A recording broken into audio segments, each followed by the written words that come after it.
नमस्कार दोस्तों, current classes पे आपका तहे दिल से स्वागत है। आज के इस वीडियो में प्राचीन इतिहास के कुछ महत्वपूर्ण प्रश्न आपको बताए जाएंगे और ये प्रश्न है वो विभिन्न परीक्षाओं में पूछे जा चुके हैं और ये क्वेश्चन है वो बार बार पूछे जा रहे हैं। तो परीक्षा की दृष्टि से अति महत्वपूर्ण है। वीडियो शुरू से लेकर अंत तक जरूर देखें। तो प्रथम क्वेश्चन है, सिंधु सभ्यता का पतन नगर कौन सा था? तो सिंधु सभ्यता का पतन नगर लोथल था। लोथल गुजरात है वो सिंधु सभ्यता का पतन नगर था। अगला क्वेश्चन, सिंधु सभ्यता की ईंटों का अलंकरण किस स्थान से मिला है? तो कालीबंगा हनुमानगढ़ से सिंधु सभ्यता की ईंटों का अलंकरण मिला है। मोहनजोदड़ो का स्थानीय नाम क्या है? तो मोहनजोदड़ो का स्थानीय नाम है मर्तकों का टीला। मर्तकों का टीला इसका ही अर्थ है। अगला क्वेश्चन, कौन सा हड़प्पा कालीन स्थल गुजरात में स्थित है? तो लोथल स्थल है वो गुजरात में स्थित है। अगला क्वेश्चन, उज्जैन का प्राचीन नाम क्या है? तो उज्जैन का प्राचीन नाम है अवंतिका। क्या नाम है? अवंतिका। अगला क्वेश्चन, कौन सा एक मगध साम्राज्य की राजधानी नहीं रहा है? तो गिरिबर्ज, राजगृह और पाटलिपुत्र ये तीनों हैं वो मगध साम्राज्य की राजधानी रहे हैं और कौशाम्बी है वो मगध साम्राज्य की राजधानी कभी नहीं रहा है। अगला क्वेश्चन, जैन परंपरा के अनुसार जैन धर्म में कुल कितने तीर्थकार हुए हैं? तो जैन परंपरा के अनुसार जैन धर्म में कुल 24 तीर्थकार हुए हैं। महावीर का जन्म किस क्षेत्रीय गोत्र में हुआ था? तो जात्रिक क्षेत्रीय गोत्र में महावीर का जन्म हुआ था।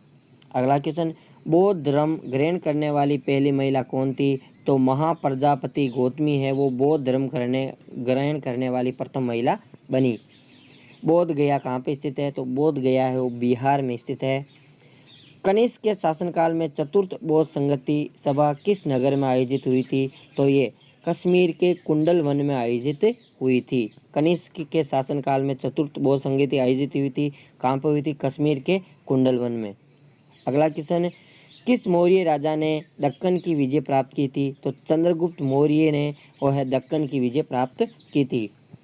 अगला क्वेश्चन, कौटिल्य के अर्थशास्त्र में किस पहलू पर प्रकाश डाला गया है? तो कौटिल्य के अर्थशास्त्र में राजनीतिक नीतियों पर ज़्यादा प्रकाश डाला गया है। अगला क्वेश्चन, अशोक के शिलालेखों को पढ़ने वाला प्रथम अंग्रेज कौन था? यह क्वेश्चन है, देख लो आप, 5 परीक्षाओं में पूछा जा चुका है। तो जेम्स प्रिंसेप है वो अशोक के शिलालेखों को पढ़ने वाला प्रथम अंग्रेज माना जाता है। अगला क्वेश्चन, किसके शासनकाल में डाइमेकस यानी डीमेकस भारत आया था? तो बिंदुसर के शासनकाल में डाइमेकस यानी डीमेकस भारत आया था। अगला क्वेश्चन, कुषाण काल के दौरान मूर्तिकला की गांधार शैली निम्नलिखित में से किसका मिश्रण है? तो ये भारत और ग्रीक यानी भारत और यूनानी शैली का मिश्रण मानी जाती है। अगला क्वेश्चन, तक्षशिला के प्रसिद्ध स्थल होने का मुख्य कारण क्या है? तो तक्षशिला के प्रसिद्ध स्थल होने का मुख्य कारण है गांधार कला। अगला क्वेश्चन, किसके बड़े पैमाने पर स्वर्ण मुद्रा चलाई थी? तो कुषाण शासकों ने बड़े पैमाने पर स्वर्ण मुद्राएं चलाई थी।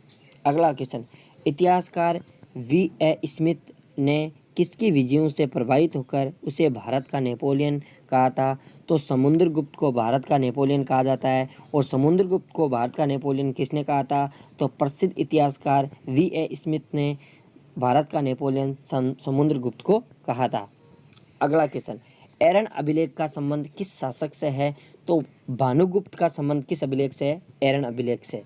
अगला क्वेश्चन, दिल्ली के मेहरौली के कुवत उल इस्लाम मस्जिद के प्रांगण में स्थित प्रसिद्ध लोहा स्तंभ किसकी स्मृति में है? तो ये चंद्र की स्मृति में बनाया गया है।